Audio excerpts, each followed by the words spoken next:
let's just talk about Canucks Golden Knights, put a bow on this show. Both power plays are rolling. The fact is the Canucks just can't play shutdown hockey. It's not in their DNA. Claudio says Giroux's been terrible. 1 goal in the last 25. He asked me. Gerhard, I don't think that you should ever turn a dog into a favorite line, ever.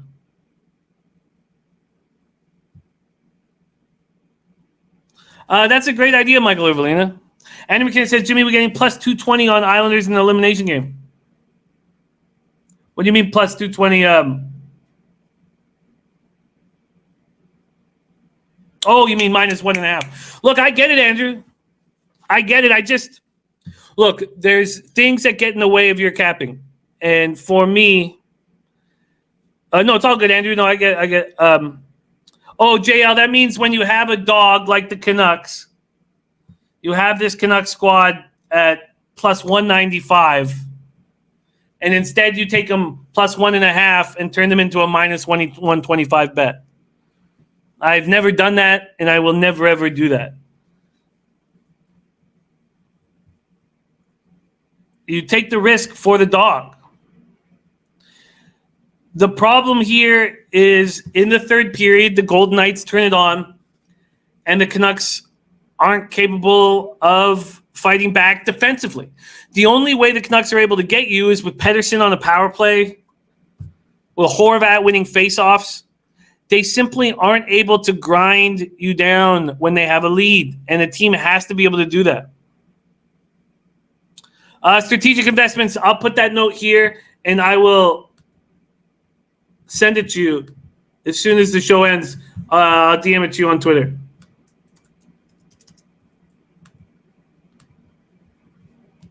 Dennis Garcia has Vegas at plus 225 pending for tonight. Vegas is in a very good spot. The Flower came in. Now they have arrested Lehner.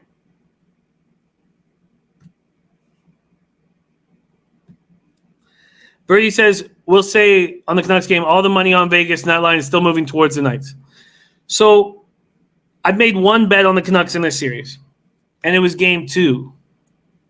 And in that game, I said that the line was absurd. And we have even worse.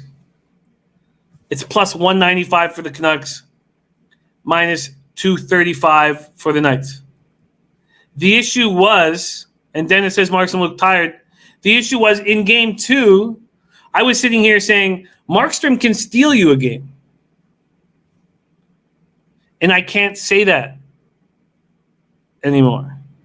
Brady says same spot with the line movement in that one. Yes.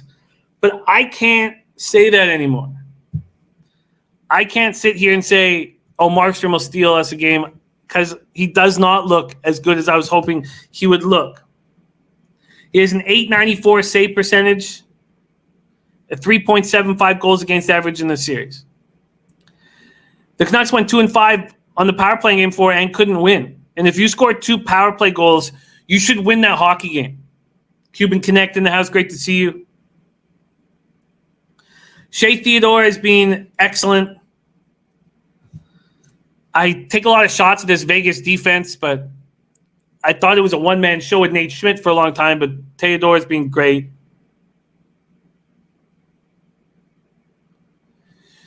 Birdie says you're not, though the books are writing this story just like game 2. I agree. But I remember before game 2 saying that this was an absurd line because I felt like Markstrom could step up and win games for you. I don't know if that's the case.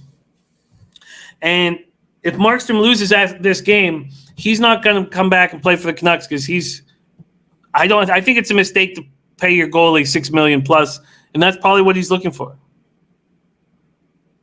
Strategic Investment says Canucks are 7-2 in the last 9 games playing on one-day rest. So Mr. Gokster is on the over in this spot. I expect Travis Green to play as tight as possible, but I can understand the over. Jake Snide says, Jimmy, are you betting on any NHL games?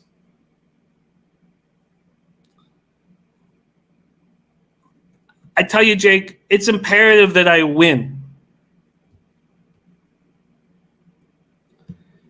And there's no way I'm going to bet on the Golden Knights at this number. The Golden Knights are capable of doing exactly what the Canucks aren't capable of doing, and that's protecting a lead.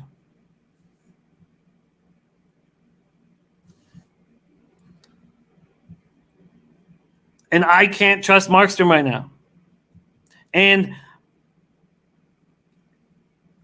I can't look at this Philadelphia Flyers lineup. If Konechny and Kevin Hayes aren't going to step up, then forget the Corsi rankings of these lines for the Flyers that are so high, because the Islanders just are better than them with a 4-line running 4 lines.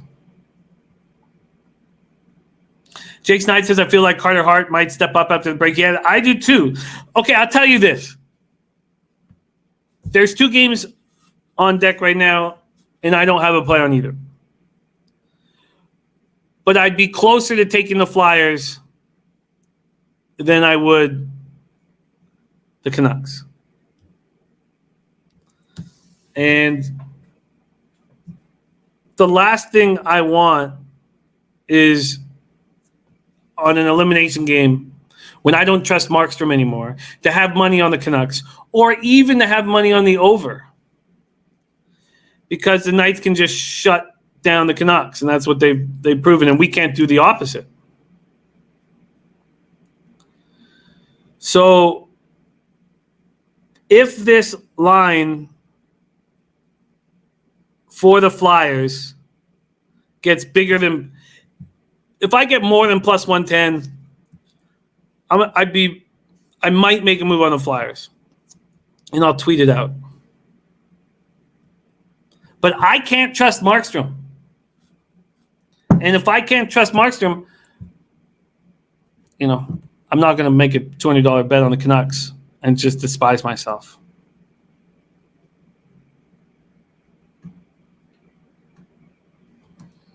NJ Marco saying you need to bet goal scorers, Stone and Tuck, and Pettersson and Horvat.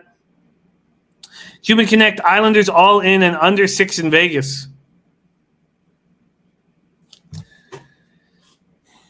So I'm not just going to sit here and give it a pick just because it's fun or we have a smorgasbord of sports where we're trying desperately to succeed. Birdie says no play for me in the Canucks. I agree, Jimmy. I can't figure this out. Maybe in the game we can in-game we can pull the trigger. This game is telling us to on the Canucks. And C-Mac loving those player props. Loving those player props that were popped out. Slats 45 jumped on the over 6 on the Avs Stars tomorrow. I hear you, Slats 45. How did we not take it every game? And do they even go back to Hutchinson? Will Oppie is also making a move, the Mr. Ghoster move on no run in that first inning. Ace Purple says no pick is better than the wrong pick. Yeah. Johnny K on JT Miller points. God, JT Miller's been so good. Just wish they had some toughness. Oh, you're a good man, Birdie. Thank you so much for the kind words. And Slats 45, I get it while you're on the over. I get it. But Bishop could come back and God, Hutchinson. I just can't believe it's game 6 to get to the Western Conference Finals and it's Michael Hutchinson there that you have to bet on.